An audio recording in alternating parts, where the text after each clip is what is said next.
বিসমিল্লাহির রহমানির রহিম।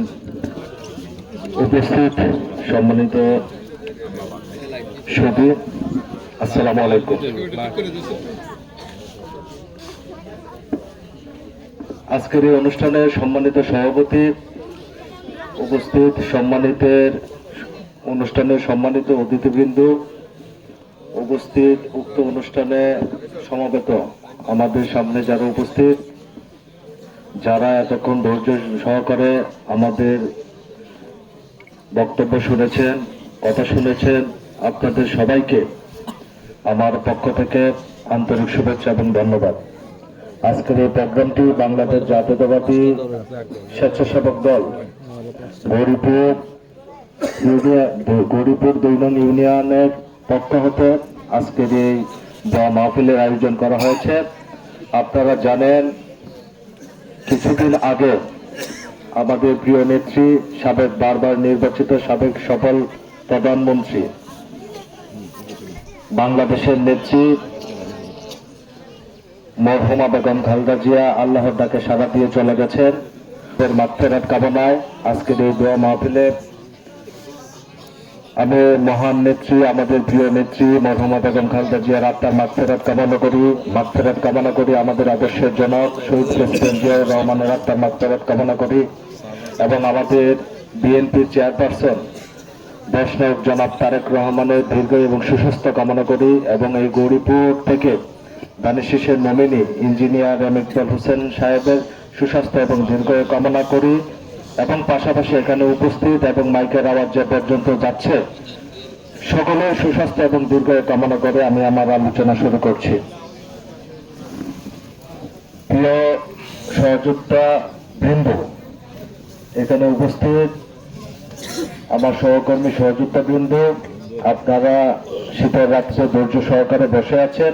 আজকের এই মিলাদ মাহফিল, আজকে আলোচনার পরেই দোয়া হবে, দর প্রাক্কালে কিছু কথা বলতেই হয়। আমি এই ইউনিয়নের সন্তান, হিম্মতনগর এবং পালান্দর গ্রামটি অন্যান্য বিভাগে জড়িত।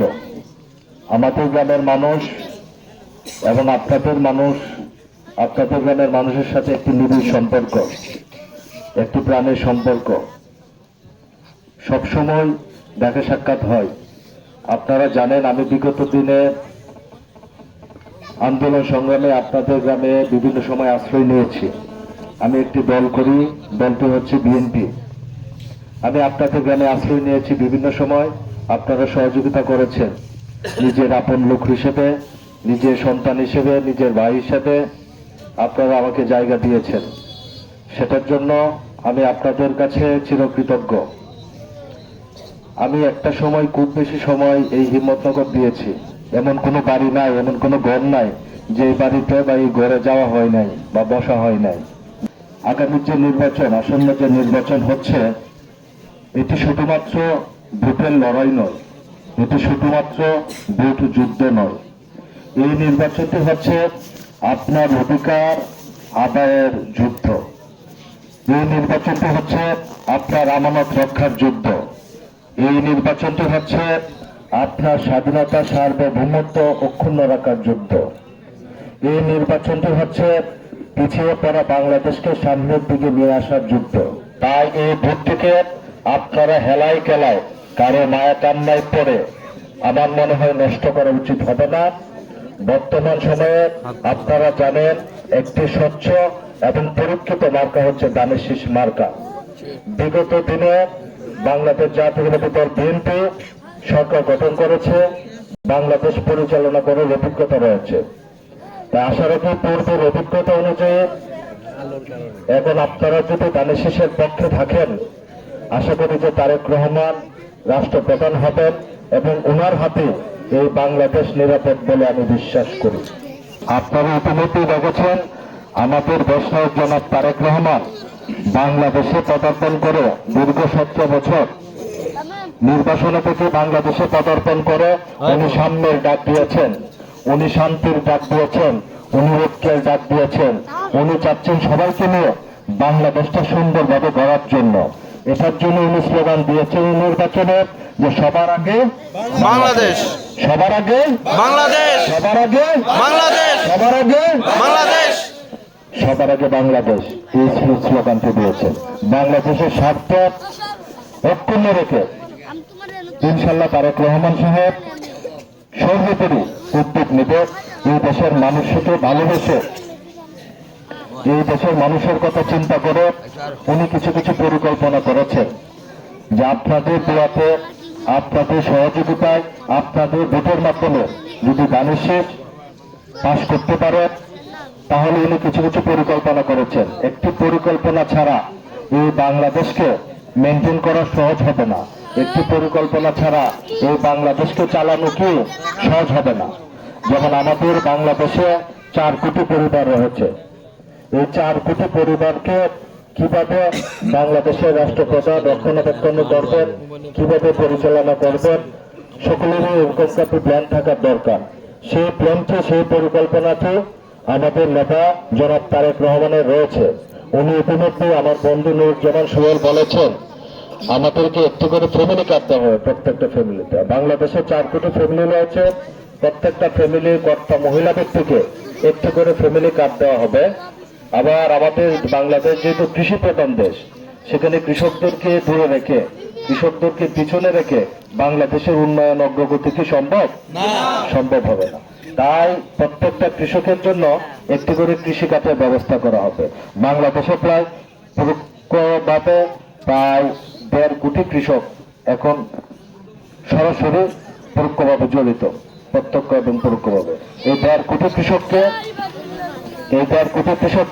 একটু করে কৃষি কার্ড দেওয়া হবে। কৃষি কার্ডটা বিভিন্ন ক্রাইটেরিয়াতে 10টা ক্রাইটেরিয়াতে সুযোগ সুবিধা পাবে। এগুলো আলোচনা করলে অনেক বিস্তর সময়ের ব্যাপার। এরপরে বলেছেন ইমাম মুয়াজ্জিন থেকে মাসিক ভাতার ব্যবস্থা করা হবে এবং হিন্দু যারা আছেন, বৌদ্ধ যারা আছেন, খ্রিস্টান যারা আছেন, ওই সম্প্রদায়ের ধর্মযাজক যারা আছেন তাদেরকেও মাসিক ভাতায় বিশেষভাবে সম্মানিত করা হবে। এবং আমাদের যারা আমাদের তো মৌলিক চাহিদার অধিকার আছে না, আমরা বিগত সময়ে আমাদের মৌলিক চাহিদা হারিয়েছি।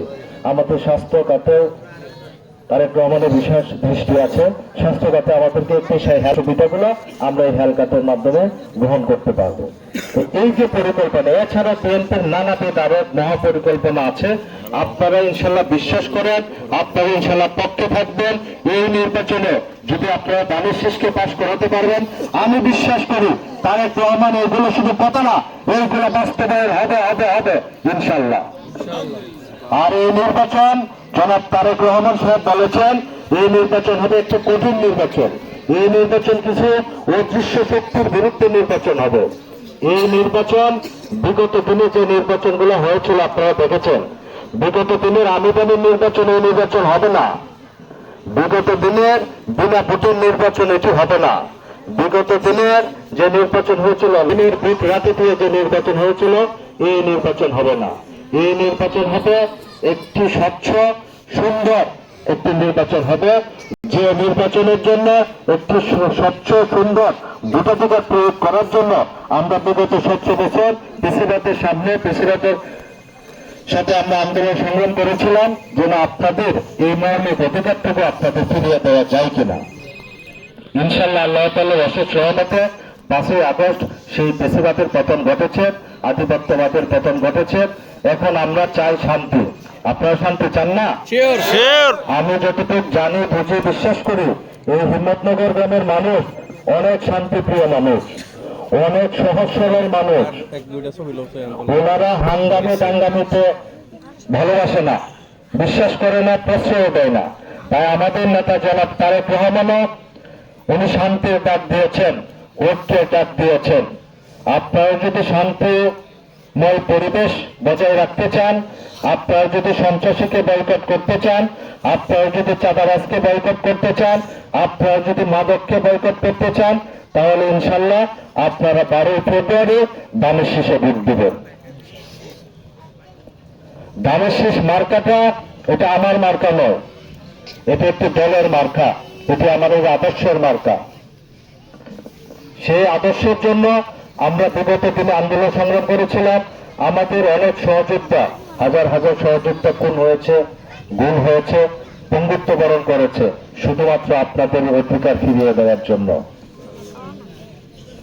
সেই অধিকার ফিরিয়ে দেওয়ার জন্য আন্দোলন করেছে। আমরা যারা রাজনীতি করে তারা আসলে রাজনীতি করে কিছু দেওয়ার জন্য, নেওয়ার জন্য না। রাজনীতি উদার, দেওয়ার জন্য করে, নেওয়ার জন্য না। আর ইঞ্জিনিয়ার ইকবাল হোসেন এরকম একটা ফ্যামিলির সন্তান, উনি গৌরীপুরে এসেছে আপনাদেরকে দেওয়ার জন্য, নেওয়ার জন্য আসে নাই। ওনার এই বয়সে, ওনার যে বয়স, এই বয়সে বুকগুলো সেটা করার জন্য, এমপি হওয়ার জন্য গৌরীপুর আসেন নাই। উনি এসেছেন আমাদেরকে দেওয়ার জন্য। আমরা যদি ভুল করি, আমরা যদি না বুঝতে পারি, আমরা ক্ষতিগ্রস্ত হব। ইকবাল সাহেব ক্ষতিগ্রস্ত হবে না।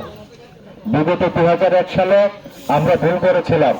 আমাদের বিএনপির কিছু বিপদগামী লোক বিএনপির বিপক্ষে অবস্থান নিয়ে আমাদের দানের শীষকে অল্প কিছু ভোটে ফেল করিয়েছিল। সেই জন্য আমরা এমপি থেকে বঞ্চিত হয়েছিলাম তখনকার সময়। সেই সময় আমরা মন্ত্রী থেকে বঞ্চিত হয়েছিলাম। আমাদের মরহুমা বেগম খালেদা জিয়া বলেছিল, যদি আসন থেকে যদি দানের শীষ বিজয় অর্জন করতে পারে, আমি আপনাদেরকে মন্ত্রিত্ব দিব। কিন্তু আমরা বুঝতে পারি নাই, আমাদের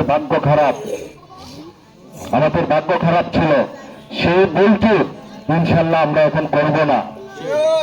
করব না ইনশাল্লাহ, এই ভুলটি আমরা করব না।